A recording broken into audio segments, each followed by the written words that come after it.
दुनिया का कोई भी बाहुबली, कोई भी नेता, कोई भी माफिया या कोई भी बड़ा बिजनेसमैन इस प्रकार से अपने बेटा या बेटी का शादी नहीं किया जिस प्रकार से मुकेश अंबानी ने किया। पूरी दुनिया को दिखा दिया कि आखिर पैसा हो तो दुनिया किस प्रकार से आपके आगे झुकती है। हालांकि बहुत बड़े बड़े दार्शनिक लोग जो है वो कहते हैं कि पैसा सब कुछ नहीं है, लेकिन मुकेश अंबानी ने साबित कर दिया कि दुनिया में पैसा सब कुछ होता है। और अगर आपके पास बेशुमार दौलत है तो आतंकवादी से लेके, बाहुबली से लेके, नेता से लेके, बिजनेसमैन से लेके, प्रधानमंत्री से लेके, राष्ट्रपति से लेके सब लोग जो है आपके आगे नतमस्तक होते हैं। हालांकि जितने भी वीवीआईपी अपने अपने सेक्टर में लोग थे सबको बुलाया गया। हर राज्य के मुख्यमंत्री को बुलाया गया, चाहे वो इंडी ब्लॉक के मुख्यमंत्री हो या एनडीए ब्लॉक के हो।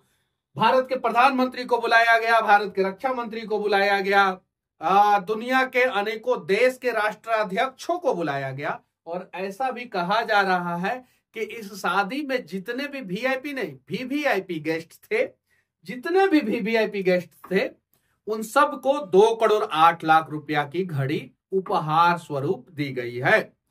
मुंबई में पहली बार ऐसा हुआ है जब पूरा मुंबई का होटल, जो 5 स्टार होटल है, वो आउट ऑफ स्टॉक यानी सोल्ड आउट, यानी फुल रूम बुक हो गया था सबका। कुछ मीडिया वाले भी गए थे जिनको इन शादी का कवरेज करना था। कुछ सेलिब्रिटी गए थे जिनको बुलाया गया था। कुछ नचनिया बजनिया गए थे जो वहां पे नाचने आए थे, गाने आए थे, बजाने आए थे। और हमारे देश के प्रधानमंत्री भी वहां पे गए थे। कमाल की बात यह है कि यहाँ पे सवाल एक बनता है, आखिर हमारे देश के बड़े बड़े नेता इस देश के गरीब बेटियों की शादी में क्यों नहीं पहुंचते हैं। हालांकि ये लोग आपस में लड़ते हैं, लेकिन गरीब बेटियों की शादी में नहीं पहुंचते हैं, गरीब बेटों की शादी में नहीं पहुंचते हैं। क्यों? क्योंकि उनके पास पैसा नहीं है। और जिनके पास पैसा है वो अपने आगे जो है किसी को झुका सकते हैं। हालांकि एमके स्टालिन से लेके ममता बनर्जी और अखिलेश यादव सब परिवार के साथ, लालू प्रसाद यादव सब परिवार वहां पे पहुंचे। राहुल गांधी नहीं पहुंच पाए, किसी कारण हुआ। सब क्यों नहीं पहुंचे वो बाद में जवाब देंगे। दिन रात जो है अंबानी को जो है भर भर के गाली देते हैं। और अंबानी ने जब उनका सरकार था राजस्थान में तो वहां पे इन्वेस्टमेंट किया था, पंजाब में सरकार था तो वहां पे इन्वेस्टमेंट किया था। तो देखिए, जो बड़े बिजनेसमैन होते हैं ना, वो अपने एक पॉकेट में जो है वो पक्ष के नेता को रखते हैं तो दूसरे पॉकेट में जो है विपक्ष के नेता को रखते हैं। और समय समय पे जो है दोनों को चंदा दोनों पॉकेट से निकाल के देते हैं। हाँ, जो सत्ता में रहता है उसके लिए थोड़ा सा बड़ा पॉकेट रहता है और जो विपक्ष में रहता है उसके लिए थोड़ा सा छोटा पॉकेट रहता है। जियो ने कितना करोड़ रुपया का चंदा दिया था आप सभी को पता है। अभी जो है डेटा जब लीक हुआ था इलेक्ट्रॉल बॉन्ड का तो सबने देखा, सुप्रीम कोर्ट ने पूरा डेटा सार्वजनिक फिर करवा दिया था।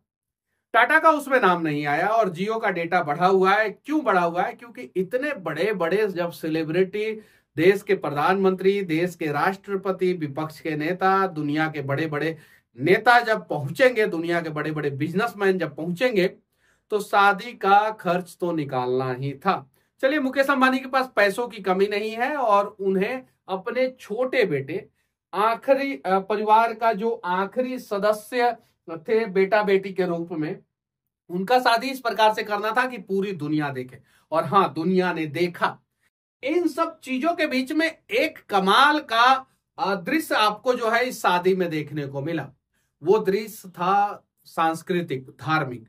इन्होंने सब कुछ के ऊपर धर्म को रखा और बड़े बड़े शंकराचार्य वहां पे पहुंचे, मठाधीश पहुंचे, बड़े बड़े साधु महात्मा पहुंचे और सबने वर वधू को आशीर्वाद दिया और सबको सम्मान मिला।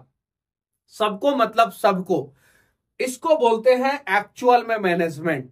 हालांकि दुनिया में बहुत ऐसे व्यक्ति हैं जिनके पास जो है मुकेश अंबानी से ज्यादा पैसा है और पहले भी बहुत सारे लोग थे, भविष्य में भी बहुत सारे लोग होंगे।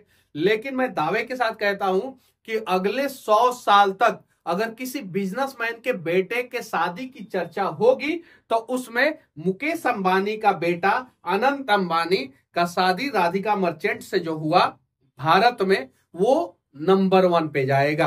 राम मंदिर का चर्चा के बाद पिछले 1 दशक से सबसे ज्यादा चर्चा अगर किसी चीज का हुआ तो वो मुकेश अंबानी का बेटा अनंत अंबानी और राधिका मर्चेंट की शादी का चर्चा मीडिया जगत में हुआ सबसे ज्यादा।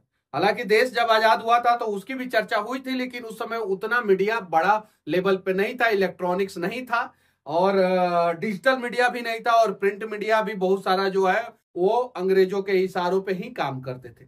लेकिन जो चर्चा राम मंदिर का हुआ, आप सभी ने देखा, लगातार 6 महीना तक राम मंदिर निर्माण से पहले और 6 महीना राम मंदिर निर्माण के बाद तक उसका चर्चा होते रहे। वैसे ही इन्होंने अपने बेटे की शादी में पहले तो क्रूज पे, फिर उसके बाद से हल्दी, फिर भारत में, फिर विदेश में, फिर हवाई जहाज में, ना यार कहां कहां इन्होंने अपने बेटे का शादी किया, कहां कहां रस्में निभाई और फाइनली सब कुछ करने के बाद जो है मुंबई का इनका वो 7 स्टार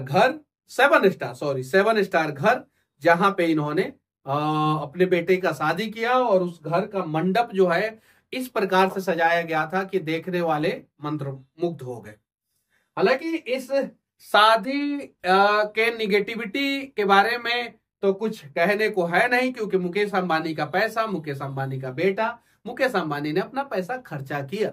मुकेश अंबानी ने जिनको बुलाया वो सभी लोग उनके घर पे गए, उनका पर्सनल रिलेशन था या कुछ और था, क्या था, किस हिसाब से वो गए वो जानते हैं। इस पे जो है हम लोग कुछ निगेटिव नहीं कह सकते, लेकिन एक बात पॉजिटिव जरूर कह सकते हैं कि जिस प्रकार से इन्होंने सबसे ऊपर धर्म को रखा वो कमाल का, मतलब कि इनका बेटा का सादगी आपको देखने को मिलता है, इनकी बहू की सादगी आपको देखने को मिलता है, मुकेश अंबानी का सादगी आपको देखने को मिलता है, नीता अंबानी का सादगी आपको देखने को मिलता है और इस देश के सभी नेताओं का सादगी देखने को मिलता है। बिहार का एक परिवार है लालू परिवार, जो भर भर के मुकेश अंबानी को गाली देता था, वो भी पूरा परिवार, सब परिवार जो है मुकेश अंबानी के शादी में पहुंचा। अगर लालू परिवार से कोई सदस्य को पहुंचना चाहिए था तो सिर्फ और सिर्फ तेज प्रताप यादव को, क्योंकि वो धार्मिक व्यक्ति है और अभी कुछ दिन पहले उनका एक वीडियो जो है रुद्राभिषेक करते हुए, शिवलिंग को पकड़ के रुद्राभिषेक करते हुए वो वायरल हुआ था, तो उनको सिर्फ पहुंचना चाहिए था, क्योंकि उन्होंने मुकेश अंबानी के बारे में और या उनके परिवार के बारे में या उनके बिजनेस के बारे में कभी कुछ नहीं बोला। बाबा बागेश्वर पहुंचे, वहां पे राम भद्राचार्य जी महाराज पहुंचे, देवकी नंदन ठाकुर जी पहुंचे और रामदेव बाबा का तो वो डांस आप लोगों ने देखा ही होगा। बाकी शास्त्रीय संगीत ने जो है सबको मंत्रमुग्ध कर दिया और फाइनली ना शकीरा चली, ना रिहाना चली, ना जस्टिन बीबर चले, शादी के दिन सिर्फ और सिर्फ शास्त्रीय संगीत गाने वाले संगीतकार चले। इस शादी के बारे में आप लोग क्या सोचते हैं? नरेंद्र मोदी जी इस शादी में पहुंचे, विदेश के बहुत बड़े बड़े नेता, प्रधानमंत्री, राष्ट्रपति, पूर्व प्रधानमंत्री, पूर्व राष्ट्रपति, विपक्ष के नेता, सेलिब्रिटी, सभी लोग पहुंचे। इन सब पे आप लोग अपना राय जरूर रखना। और आखिरी में मैं मुकेश अंबानी से हाथ जोड़ के विनती करना चाहता हूं, जियो का डेटा बहुत महंगा हो चुका है, थोड़ा सा अगर आप कम कर देंगे तो देशवासी जो है आपका मतलब कि शुक्रगुजार रहेंगे। तो विनती है कि आप अपने बेटे का शादी का तोहफा के रूप में लोगों को 2-2 करोड़ रुपया का घड़ी आपने दिया, 2 करोड़ 8 लाख रुपया का घड़ी दिया, क्या देश के लोगों को जियो का डेटा थोड़ा कम सस्ता करके जो है नहीं दे सकते हैं तोहफा के रूप में? आप अपने एम्प्लॉय के घरों पे जो है मिठाई पहुंचाया और बोनस देने का प्लान चल रहा और ना जाने क्या क्या चीज चल रहा है। तो विनती है आपसे कि जियो का डेटा भी थोड़ा सा सस्ता किया जाए। बाकी इस शादी के बारे में आप लोगों का क्या राय है? आप लोगों को शादी में सबसे महंगा गिफ्ट क्या मिला था और आप लोगों के यहाँ शादी पे सबसे बड़े सेलिब्रिटी के रूप में कौन से व्यक्ति पधारे थे, कौन से नेता पधारे थे? कमेंट करके जरूर बताना। जय हिंद।